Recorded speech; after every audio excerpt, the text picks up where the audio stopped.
નમસ્કાર દર્શક મિત્રો, ગુજરાત શૈક્ષણિક ટેકનોલોજી ભવન દ્વારા પ્રસ્તુત વિદ્યાદર્શન કાર્યક્રમમાં આપનું હાર્દિક સ્વાગત છે. વિદ્યાર્થી મિત્રો, રામાયણ અને મહાભારત એ આપણી ભારતીય સંસ્કૃતિની અંદર મહાન કાવ્યો છે. એના તમામે તમામ પાત્રો આપણને એટલે કે મનુષ્યને માનવ જીવન અને માનવ ધર્મનો મર્મ સમજાવે છે.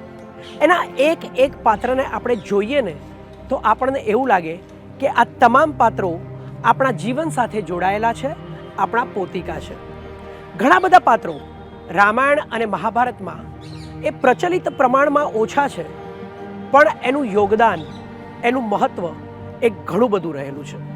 તો આજે આપણે રામાયણની અંદર આવા જ એક મહત્ત્વના પાત્ર વિશે વાત કરીશું, જે પ્રચલિત પ્રમાણમાં ઓછું છે, પરંતુ એનું યોગદાન તમે જ્યારે એને જાણશો ને ત્યારે તમને સમજાશે કે કેટલું બધું છે.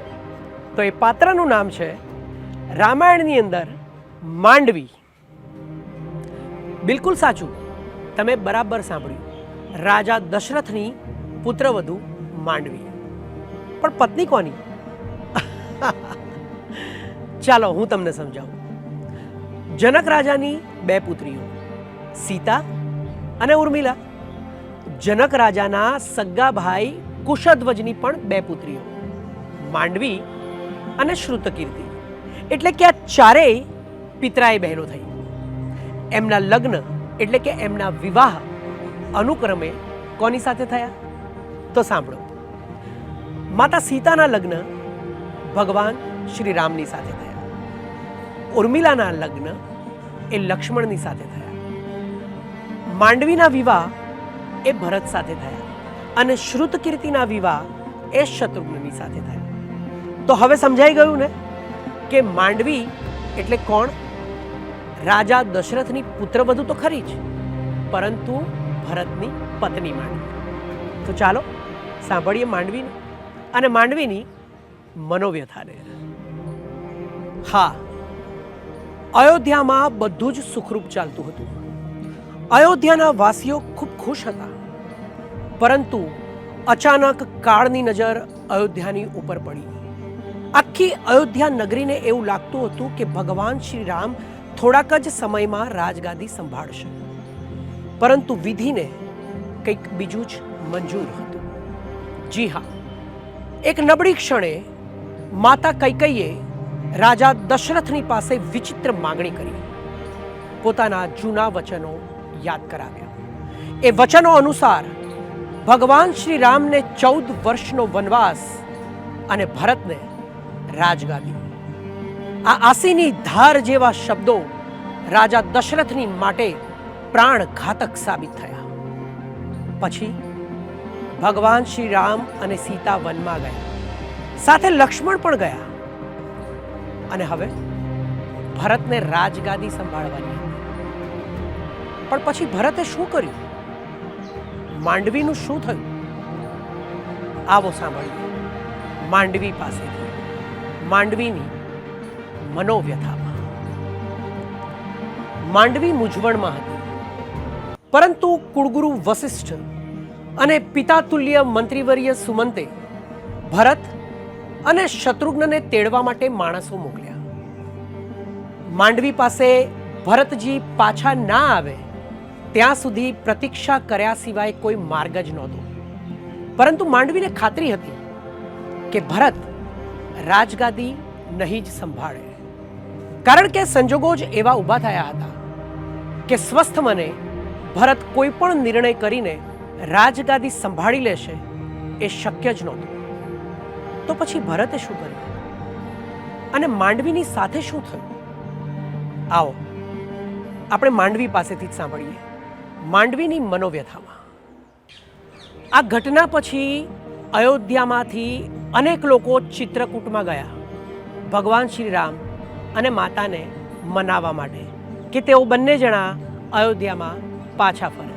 પરંતુ ન્યાય, નીતિ અને ધર્મના પ્રતીક સમા ભગવાન શ્રી રામે માતા કૈકેયી અને દશરથ રાજાની આજ્ઞા પાળવાનું નક્કી કર્યું. ભરતે પણ રાજગાદી ના સંભાળી. ભગવાન શ્રી રામની પાદુકાને તેમણે રાજગાદી ઉપર મૂકી. એમણે રાજમહેલનો ત્યાગ કર્યો અને નંદીગ્રામમાં જ રહીને આખાય રાજ્યનો કારભાર સંભાળવાનું નક્કી કર્યું. આ તમામ ઘટનાક્રમોમાં પણ માંડવીને તો પોતાના માટે સ્પષ્ટતા કરવાનો કોઈ જ મોકો ના મળ્યો. તો પછી માંડવીના અધિકારોનું શું? આવો આગળ સાંભળીએ માંડવી પાસેથી. અહીં આ દ્રશ્યની વાત કરીએ તો આ દ્રશ્યમાં માંડવીના માન, સન્માન, આત્મગૌરવની સાથે સાથે રાજધર્મ પ્રત્યેની નિષ્ઠાના પણ દર્શન થાય છે. અહીં આ દ્રશ્યમાં માત્ર માંડવીના વ્યક્તિગત આત્મગૌરવની વાત નથી, એ યુગની સમગ્ર નારી જાતિના આત્મગૌરવની વાત છે. આખરે 14 વર્ષનો વનવાસ પૂર્ણ થયો. ભગવાન શ્રી રામ અયોધ્યા પાછા ફરી રહ્યા છે. આખી અયોધ્યા હિલ્લોળે ચડી છે. અયોધ્યાનો એક એક વાસી ભગવાન શ્રી રામને મળવા માટે ઉત્સુક અને આતુર છે. ભગવાન શ્રી રામ પણ સામેથી પોતાની માતાઓ અને ગુરુજનોને મળવા ગયા છે. અને સાથે એટલે કે ભગવાન શ્રી રામની સાથે ભરત, લક્ષ્મણ અને શત્રુઘ્ન તો હાજર જ છે. તો વિદ્યાર્થી મિત્રો, માંડવીની સાથે આપની ઓળખાણ થઈ ગઈ ને?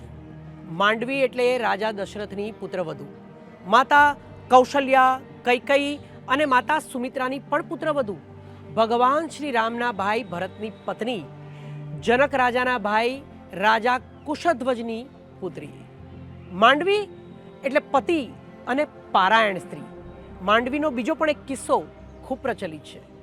એક વખત મધ્યરાત્રિ પછી મોડે સુધી માંડવી જાગતી હતી. રાજમહેલમાં હતી. માતા કૌશલ્યાની નજર પડી.